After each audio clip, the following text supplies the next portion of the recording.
Well, I studied literature at Oxford because when I was choosing my major, my father said, pick the subject that you love, not the subject that you want to make a career in, because this is the only time in your whole life that you're ever going to get to spend 3 years entirely focused on something that you love. So I picked English literature for that, spent 3 years studying something I loved, and then spent the next 3 years or 4 years doing postgraduate degrees to try and actually get a reasonable career out of it. Because at the time, studying English literature, you came out with that degree and you were either going to be like a PR person, a marketing person, or a publishing person. There weren't a whole lot of other options.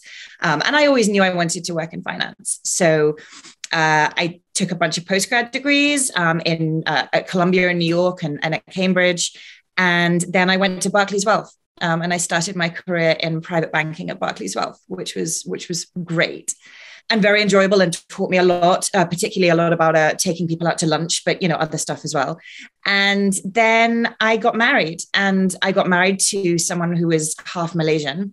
So we moved to Malaysia and there wasn't a lot of banking in Malaysia at that time. So I was just casting about for something to do, and sort of financial journalism was what I fell into. It wasn't really on purpose at all, actually. Malaysia is a fascinating country. And when I lived over there for 10 years and I covered the whole of Southeast Asia and the Middle East as well. And in the time that I was there, the Malaysian finance industry just completely changed and grew. It was always the little sister to Singapore. Obviously it's sort of sandwiched in between Singapore and Hong Kong, and they always had the attention. But over the past decade, actually Islamic finance, Sharia compliant finance has exploded in popularity. And Malaysia's really been at the forefront of that. Malaysia really pioneered that Islamic finance growth of that industry. And I was there for that. So I really traced that, and I became very involved. I did a lot of work across Southeast Asia and in the Middle East, in Dubai, and in all the GCC states, and really worked very closely with the banks and the regulators, the capital markets authorities to develop these Sharia compliant capital markets. And I spent a decade doing that, and not just reporting on it, but working with them to grow that industry, working with them to consult on it and to develop it and to drive it forward. And I think that was one of the most rewarding times of my career, really seeing that industry explode. It's a very exciting time. Babies. I'm a home girl at heart, and when I had my first child, I just didn't want to bring her up abroad. So we moved back when we had our first daughter, which was in 2016. So we had moved from Kuala Lumpur to Dubai, and then we were living in Dubai and we got pregnant. And I think at that point as well, we were ready to come home. There were more opportunities at home. I had spent really 10 years working in Islamic finance, and I wanted to expand a little bit and to move out into, maybe the institutional space, do a little bit more, spread my wings professionally as well.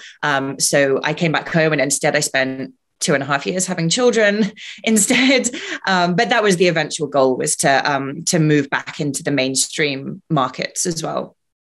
When I moved back to England, I wanted to have something that was flexible, obviously, because I had small children. And so I went to work with a fantastic company called A-Team Group. And they run data management insight, trading tech insight, and reg tech insight. And they're very well respected, and they know everyone in that side of the industry, especially on the trading and data management side.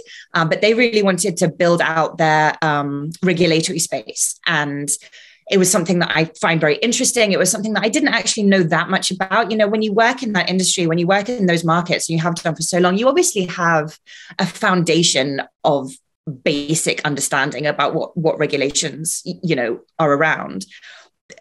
Especially, I think, over the last 5 years, and I mean, since 2008, really, but, particularly over the last 5 years, we've really seen, with Brexit, with the divergence between the UK and between the EU, with all the stuff that's going on in the US, there was a lot happening in the financial regulatory space with MiFID II coming in.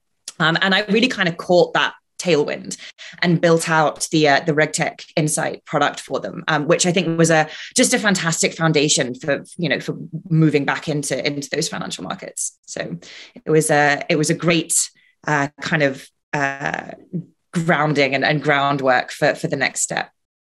Yeah, so I've always been completely sort of fascinated by ESG, by ethical finance. It has, obviously, I spent a long time working with Islamic finance, and there is a strong overlap between those two, between that kind of ethical stance. But I found it very interesting, the traction that sustainability was getting, but also the fragmented nature of that market, of that sort of, I don't even call it a sector, but of that kind of approach. You have, and even now you still have this, but I think it's coming together a little bit more now. The regulators are trying to shape it in a stronger direction.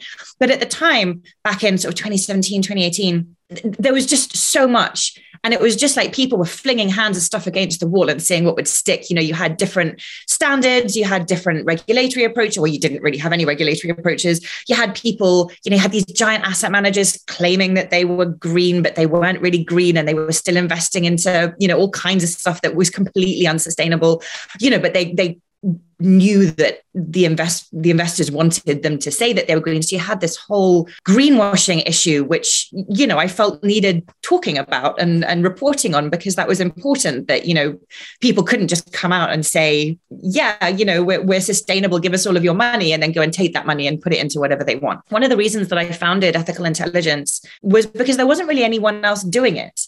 There are a couple of other people. There's a site in the US that's really good. There's Responsible Investor over in the UK, which is great. But beyond that, it wasn't really getting much mainstream reporting traction. You weren't seeing a lot of these stories, in the Financial Times or in the, Investment Week or, IPE or, any of the big publications. They weren't really getting that much attention. And there wasn't really anywhere that people who wanted to find out about this could find all the information in one place.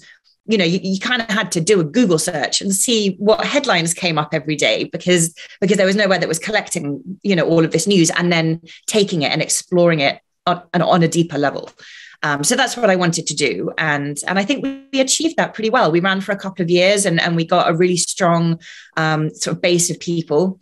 And it's, I still feel sad that we didn't carry it on, but the pandemic hit and just everything exploded. And, it was just too difficult to keep running at the same time as everything else.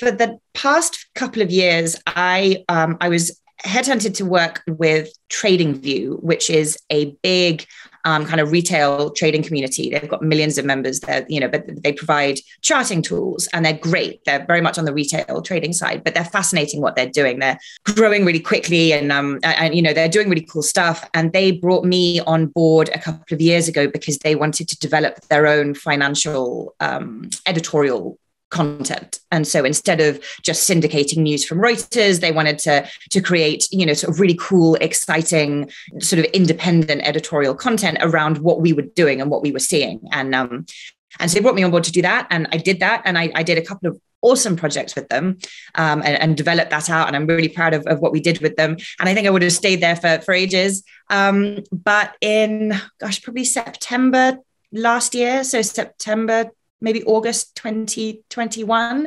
I was contacted by a recruiter who said that the trade were really keen to speak with me about this position. And they had been looking to fill it for a while.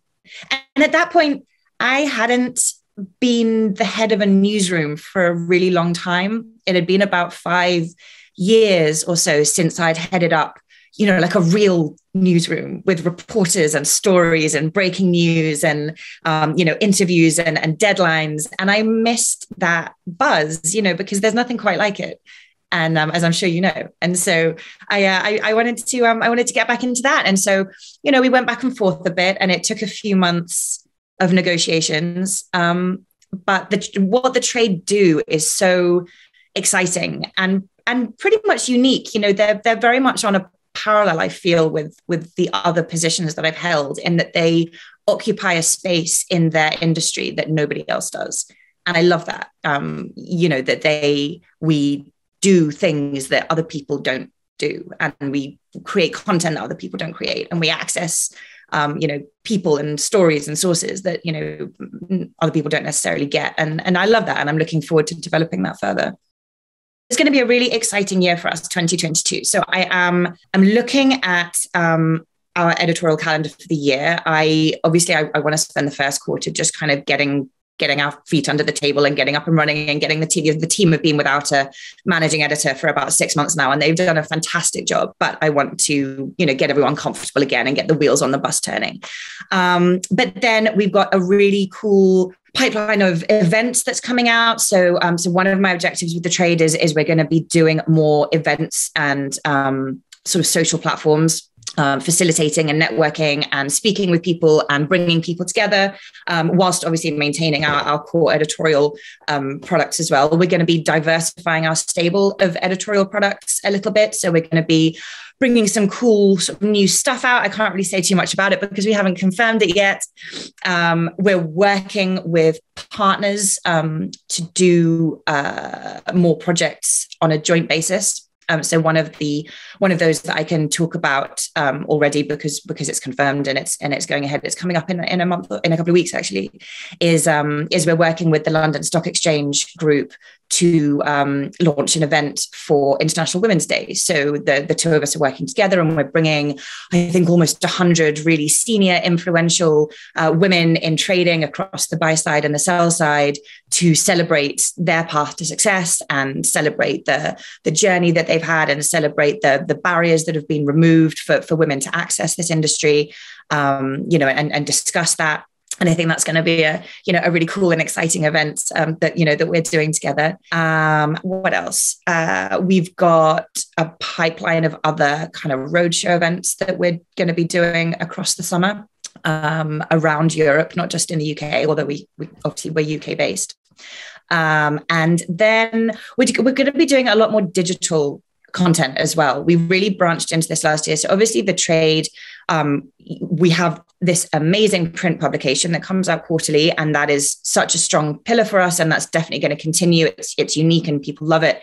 We're not going to mess with that at all. That's going to keep on going from strength to strength.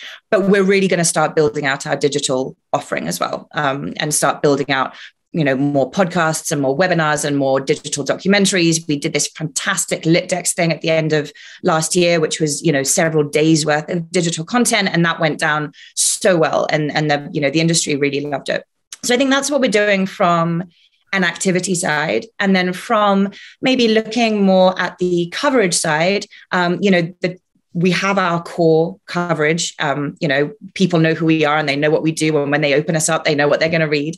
But I think that as the industry evolves, we'll evolve with it. So, we're very equities focused, but, we're branching out into doing more and more content on the fixed income side, for example. As the trading desks automate further, there's more and more technology that's coming in. And so we'll just be keeping pace with those developments and making sure that we continue to bring the stories and bring the news and bring the content that our readers want to see.